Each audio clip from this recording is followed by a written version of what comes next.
Here we are back for the illiterate Greek. Today we're going to take a look at Philippians 2. Therefore, my beloved, as you have always obeyed, not as in my presence only, but now much more in my absence, work out your salvation with fear and trembling. Now, the Amplified Bible gives us a few more hints about what that actually is.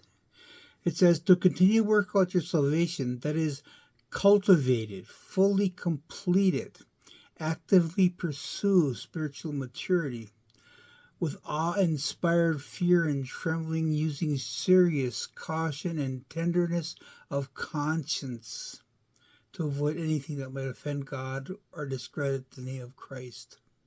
So there's a lot of good things in there. Well, look at that expression, work out. In the Greek, it's Jesus 27:16. It's the word ketergadzame, and it means to perform, accomplish, work for, achieve, render one fit for a thing, or to work fully.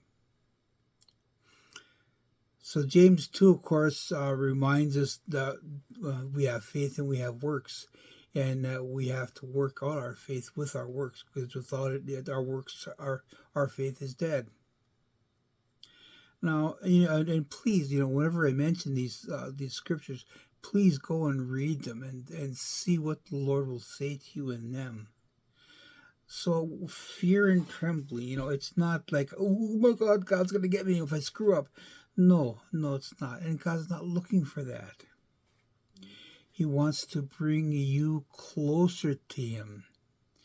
Or think of Romans 2. Do you think lightly of the riches of His kindness and restraint and patience, not knowing that the kindness of God leads you to repentance? God doesn't grab you by the ear and yank you over to His way of thinking, but He gently leads you to what is better for you. So have no regard for the wealth, or do you not have any regard for the wealth of His kindness and tolerance? Or are you actually unaware or ignorant of the fact that God's kindness leads you to repentance, that it might change your inner self and your old way of thinking? Philippians 1:6 says, for I am confident of this very thing, that He who began a good work in you will be faithful to complete it. And along the way, when we face the various trials and tribulations of life, we look at 1 Corinthians 10. No temptation has overtaken you except something common to mankind.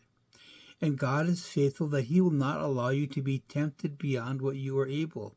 But with the temptation, He'll provide the way of escape, so that you may be able to endure it. Again, God desires for us to have a full life. That's what Jesus said. I came to give you life, and life abundantly. So yes, work out your get your salvation with fear and trembling. Work it out with a thankful heart for all that He has done and all that He is going to do for you. Thanks for stopping and listening. We'll see you next week.